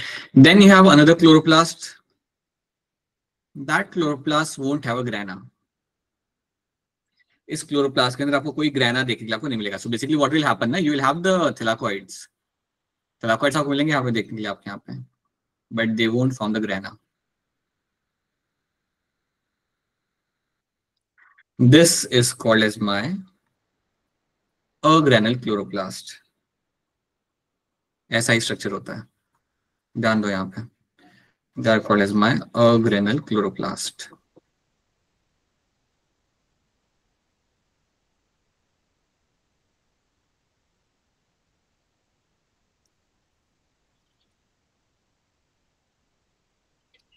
Okay, so have a granal chloroplast and have a granal chloroplast आपके यहाँ पे. ग्रैनुल क्लोरोप्लास्ट जो आपका यहाँ पे होता है, the chloroplast you have over here, this is the one. ये जो आपके सामने यहाँ पे आपको जो मिल रहा है ग्रैनुल क्लोरोप्लास्ट आपके यहाँ पे, ये आपको मिलता है आपके मेसोफिल सेल के अंदर. This is something I will find in my mesophyll cell. तो ये जो क्लोरोप्लास्ट आपका यहाँ पे है, ये आपको मिलेगा आपका मेसोफिल सेल के अंदर.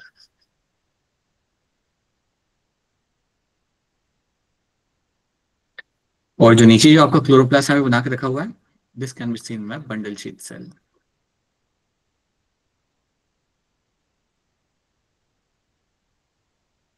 तो हो गया, दो अलग टाइप के क्लोरोप्लास्ट आपको यहाँ पे दिख रहे हैं. सो दैट इज वाई अगर नीट में कभी सवाल आता है ना कि कौन से टाइप के प्लांट के अंदर आपको डायमॉर्फिक क्लोरोप्लास्ट मिलते हैं, दैट मीन्स आपको दो अलग अलग टाइप के क्लोरोप्लास्ट आपको मिल जाते हैं. तो आपका आंसर यहाँ पे होगा C4 plants. C4 plants are the one in which you can clearly see presence of two different kind of chloroplast. एक को हम बोलते हैं आपसे ग्रेनुल क्लोरोप्लास्ट, एक को हम बोलते हैं अग्रेनुल क्लोरोप्लास्ट, बिकॉज यहाँ पे ग्रेना नहीं है. You only have some thylakoid disc वहां पे लगी हुई है, but they don't have grana वहां पे. So these are the two things you have to remember. आप इसका significance क्या होता है या ऐसे स्ट्रक्चर होने का पर्पस क्या है वो आप बाद में समझ पाओगे, बट फिलहाल के लिए इतनी बात दिमाग में फिट कर लो. ग्रैनुल अग्रेनुल क्लोरोप्लास्ट आपके यहाँ पे क्या होता है. So that is the one thing I want all you to remember in this. C4 plants के एग्जांपल आपको याद रखने हैं, मेज, शुगरकेन, सोरगम. एनाटॉमी में आपको यहाँ पे याद रहता है that they will have a presence of my bundle sheath cell surrounding the vascular bundle, and उसके बाहर आपको मिलेगा आपके यहाँ पे mesophyll cells. This is what you will get to see in them. So ये चीज आपको यहाँ पे रखनी है याद. So this is one thing you should very very very clearly remember and understand. ठीक है, सो आई होप ये बात आप सबके यहाँ पे समझ आ रही है, बिकॉज यहाँ से आपका पाथवे स्टार्ट होगा. अगर आपको ये चीज समझ आ रही है, then we can move on to the pathway which is a pathway for my C4 plants. अब देखो, अब यहाँ पे होता क्या है, हमारा C4 प्लांट्स नहीं करता फोटो रेस्पिरेशन. ऐसा क्यों होता है? So let's try to see that thing. Question हमारा ये है कि क्यों C4 प्लांट इतना स्पेशल है. C3 प्लांट में तो हो रहा था आपका फोटो रेस्पिरेशन, इसमें क्यों नहीं हो रहा? So let's try to see that thing. So let's do one thing, let's make few cells. This is my mesophyll cell.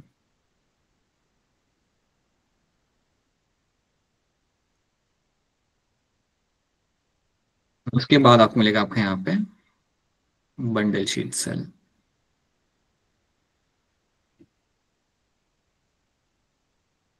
Mesophyll cell या बंडल शीथ सेल. तो क्लास में थोड़ा रुक जाना, ये खत्म करके ही जाते हैं. ये मत बोलना कि सर टाइम हो गया घर जाना है. ओके सर, हम रुक रहे हैं. हाँ, या बंडल शीथ सेल आपके यहाँ पे. So mesophyll cell and bundle sheath cell आपको यहाँ मिलेगा देखने के लिए. नाउ व्हाट हैपेंस ना कि जैसे आपका CO2 अंदर आया, या मैं कहूंगा कि यहाँ पे आपका okay, so you have a mesophyll cell, and in the mesophyll cell you won't have a presence of my rubisco. mesophyll cell के अंदर आपको rubisco यहाँ पे नहीं मिलता.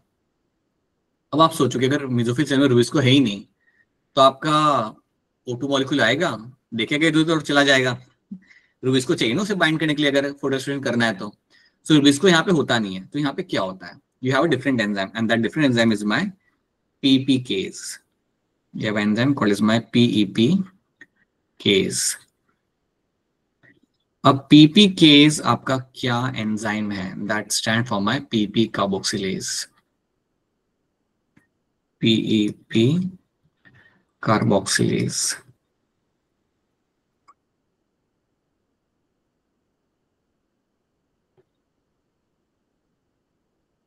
PP carboxylase is the enzyme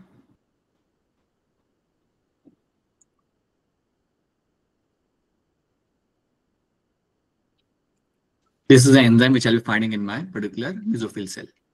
अब ये एंजाइम करता क्या है, एंजाइम आपको जहाँ पे प्रेजेंट होगा इसका कोई रिलेशन है नहीं रुबिस्को के साथ, रुबिस्को यहाँ पे प्रेजेंट नहीं है, रुबिस्को आपका यहाँ पे नहीं मिलेगा, rubisco is not something I will find in the mesophyll cell के अंदर।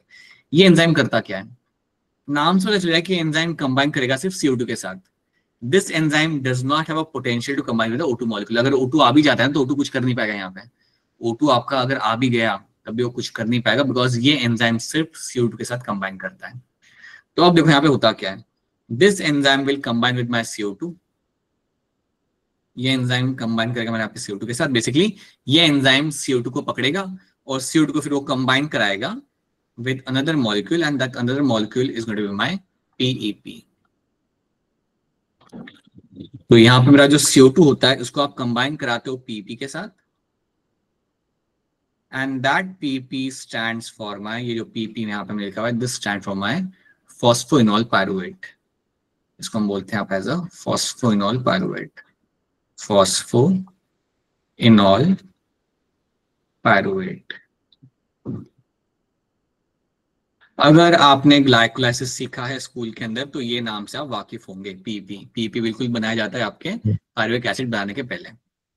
सो दैट इज माय PEP। सो याद रखना आपका जो CO2 आएगा ना यहाँ पे, CO2 कंबाइन करेगा PEP के साथ with the help of my PP carboxylase, phosphoenol pyruvate carboxylase की मदद से आप CO2 को यहाँ पे आप कंबाइन कराते हो। तो यहाँ पे फायदा क्या है, फायदा यहाँ पे एक ही, अगर मेरे पास रुबिस्को है ही नहीं तो कोई चांस ही नहीं है O2 के आके कंबाइन करने का। That is the advantage I will have over here. So PP enzyme is present, PP carboxylase enzyme is present, and with the help of that enzyme, only CO2 can get fixed, and you will find it will combine with my PEP. तो जब मेरा यहाँ पे CO2 आएगा और PEP के साथ combine करेगा तो मुझे यहाँ पे क्या मिलेगा, जब मेरा ये PEP के साथ कंबाइन करेगा, so I will get something, and that something is called as my oxaloacetic acid. I will get oxaloacetic acid. OAA stands for my oxaloacetic acid.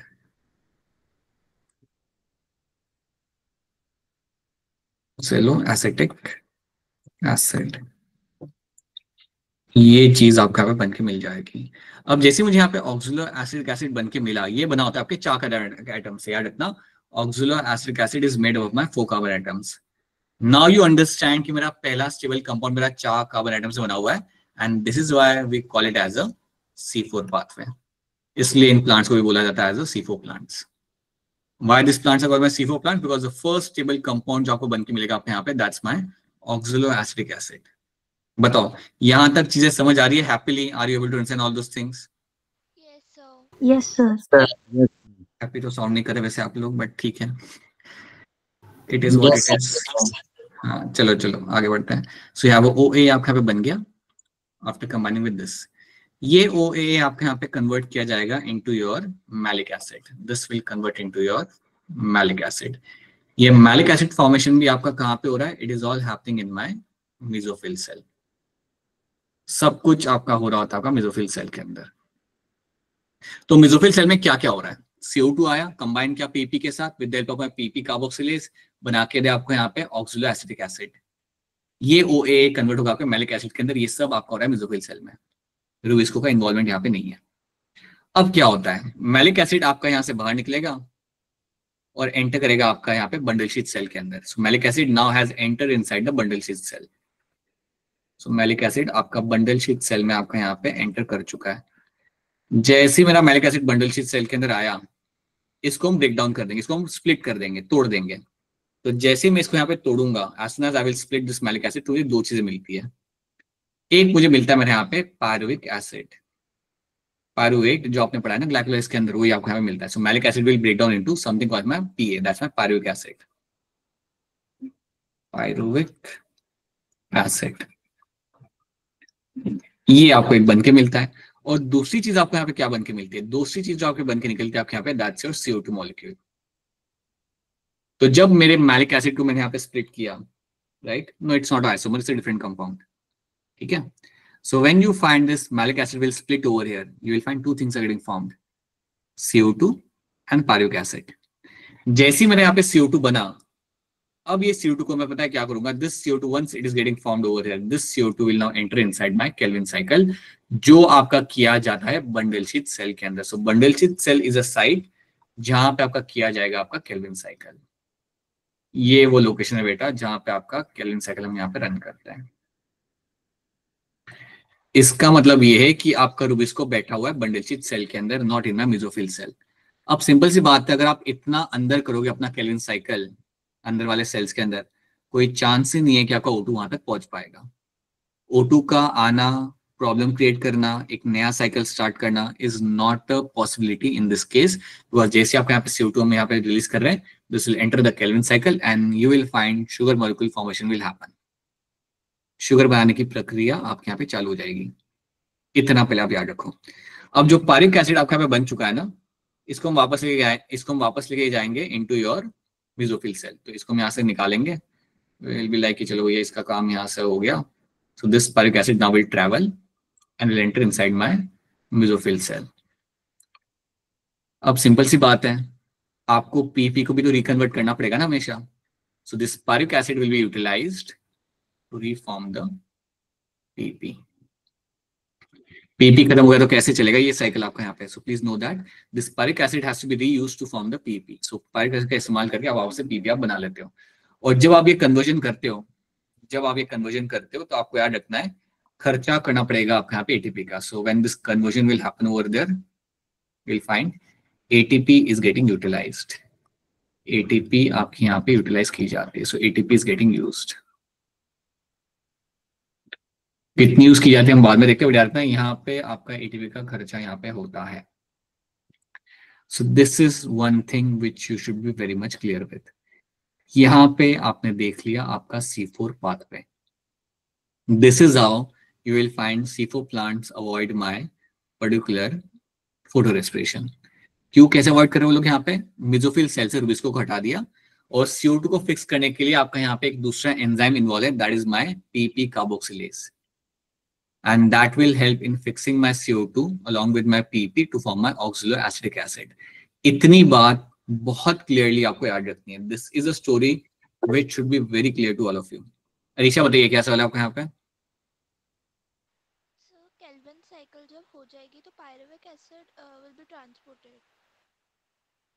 Calvin cycle तो आपके यहाँ पे हो रही है ना मेसोफिल सेल के अंदर, बंडल शीथ सेल के अंदर। पायरुवेट तो आपको पहले ही चला जाता है। पायरुवेट जैसे बनाना आपके यहाँ पे दो चीजें आपके यहाँ पे बनी, CO2 एंड पायरुवेट। तो पायरुवेट तो आपका आ जाएगा आपका मेसोफिल सेल के अंदर और CO2 जो आपका होगा वो आ जाएगा आपके केल्विन साइकिल के अंदर। तो पायरुवेट का तो कोई रिलेशन नहीं, वो तो अपने रास्ते निकल जाएगा। जैसे ही आपका मैलिक एसिड स्प्लिट हुआ, pyruvate will go its way towards the mesophyll cell और CO2 जो बन गया यहाँ पे आपका वो आ जाएगा आपके केल्विन साइकिल में। Yeah, but you don't have to know the name of the enzyme. यहाँ पे आपके एंजाइम इन्वॉल्व होंगे, but you don't have to know the name of the enzymes. आपको इतना याद रखना है। बल्कि इसके अंदर भी कई सारे इंटरमीडिएट प्रोडक्ट आपके बनाए जाते हैं, आपको अपना वक्त नहीं ज़ाया करना उसके अंदर। You have to know this thing which is going to be essential for you to crack NEET और योर एनी अदर एग्जाम। ठीक है, सो ये चीज आपके यहाँ पे होगी। So the question they are going to ask you, I will give you couple of example what kind of question they are going to ask you. Phosphoenol pyruvate, अब इसके लिए हैंड रेज करो। Phosphoenol pyruvate is a primary CO2 acceptor in what? So these are the kind of questions that are going to put you forward. तो ऐसे सवाल आपके सामने यहाँ पे आएंगे। That's why you should be very clear what they're asking. बताओ love, क्या होगा इसका आंसर यहाँ पे? Sir, C4 plants. Always my C4 plants, without a shadow of doubt. That's my C4 plants. I'll give you one more example. ये वाला भी कर सकते हो, बट कोई दूसरा उठाते हैं। बंडल शीथ सेल्स, इनके बारे में आपके यहाँ पे 4 स्टेटमेंट लिख के रखी हुई है। Tell me what can be the correct answer in this. Bundle sheath cell के कॉन्टेक्स्ट में कौन सी स्टेटमेंट आपके यहाँ पे करेक्ट हो जाएगी? Take your time and then raise your hand. सब लोग कर सकते हैं, आसान है, कुछ नहीं है, बहुत आसान सवाल है ये। ऊपर वाला सेल मेरा मेसोफिल सेल था, नीचे वाला सेल जो था मेरे यहाँ पे बंडल शीट सेल था। So now tell me what do you find correct in terms of bundle sheath cell.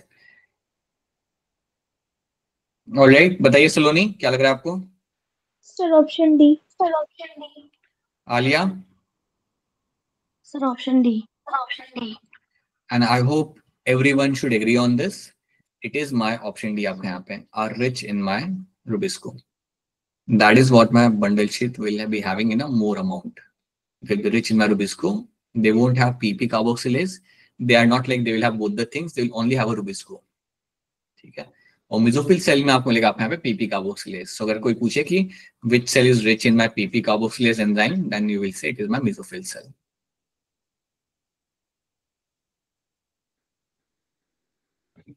एक और क्वेश्चन करते हैं। In leaves of the CO plant the malic acid synthesis during the CO2 fixation occurs where.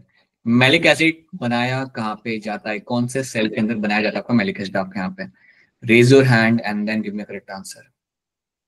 Take your time and then raise your hand. देख लो आराम से, बहुत आसान सवाल है, इसलिए आपको पाथवे अच्छे से याद रखना पड़ेगा हमेशा। क्या लग रहा है इसका आंसर यहाँ पे Lavkush? Sir D.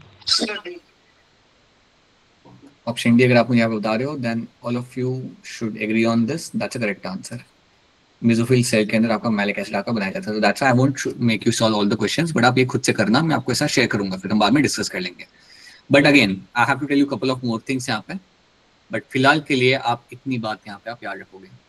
This is the information I want all of to remember very hardcore तरीके से। That's the first thing you have to know, this is the pathway you will find in this. अब इस pathway में अगर कोई सवाल है तो पहले आप ये सवाल क्लियर कर लो।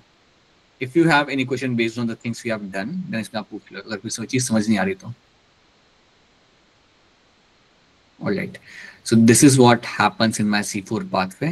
This is the story of my C4 pathway. याद रखना, ये पाथवे एक बार खुद से लिखोगे तभी याद होगा।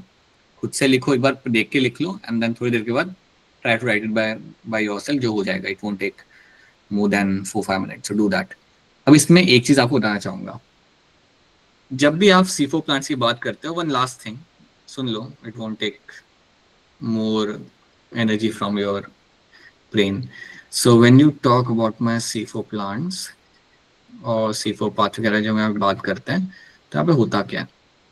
जनरली हम जानते हैं कि यहाँ पे एक CO2 को फिक्स करने के लिए आपका कितना इन्वेस्टमेंट लगता है, यहाँ पे थोड़ा इन्वेस्टमेंट ज्यादा होता है। So you have to invest 5 ATP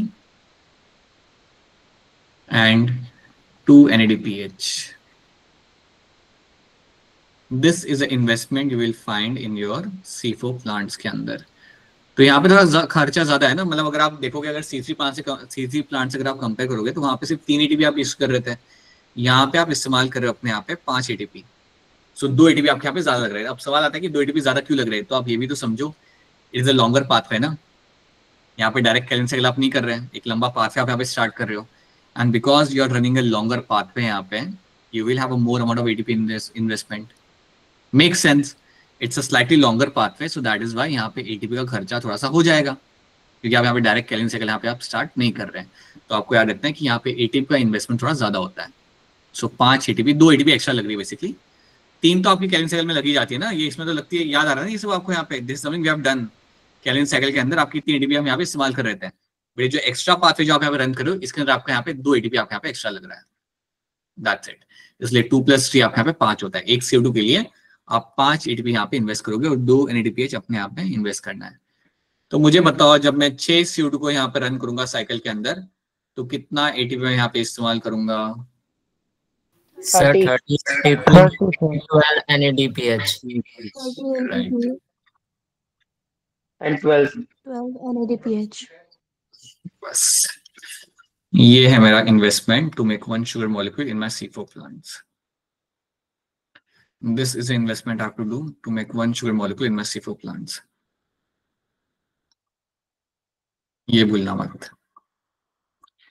pathway याद रख लो, इतना याद रख लो। बाकी जो इसके ऊपर जो 1-2 छोटी मोटी चीजें वो मैं आपको बाद में बता दूंगा, बट इतना अगर आपको याद रहता है तो आपके majority of the question will be able to solve. तो यहाँ पे जितने मैंने आपको क्वेश्चन देके रखे हुए हैं ना, जब आप इन्हें देखोगे हो जाएंगे, सॉल्व हो जाएंगे, ये सारे हो जाएंगे, this one, this, and that's when you realise that this path is going to be very important for you. You will find question based on them, and they are like very simple questions once you know the pathway. तो एक बार solve करो खुद से, and then इसे हम discuss करते हैं अगली क्लास के अंदर, ठीक है? सो या that's what we have done. अब इसको लेके कोई सवाल है तो पूछ लो. If you have no question then you can drop off. यहाँ पे आपका लेक्चर होता है खत्म. एंड जिनका असाइनमेंट सबमिट करना बाकी है, लास्ट टाइम मैं आपको बता रहा हूँ, share the assignment with me. बताइए आफ्ताब क्या चल रहा है आपका यहाँ पे? सर स्पैटियल सेपरेशन क्या होता है sir? Don't get into that, मत समझो. यहाँ पे टेम्पोरल स्पेशियल सेपरेशन मतलब आपका होता है कि आपका एक सर्टेन रेंज के अंदर आपका सेपरेट करो अपने यहाँ पे सेल्स को, but that is a very general term. You cannot use that term unless you have a statement, because this same term is used in ecology, the same term is used in the cells as well. तो कहाँ पे पढ़ा आपने ये statement? Sir ये difference में पढ़ा था C3 और C4 साइकिल की. Yeah, so एक बार मुझे शेयर करो अपना, just share me the screenshot, because until you don't have a statement, you don't understand the meaning over there वहाँ पे, because the same word has a meaning in the ecology में भी वो term होता है, and the same term can be used in the cells as well, but both of them will have a different sets of meaning, so that's why. ठीक है, so that's what we have done in this.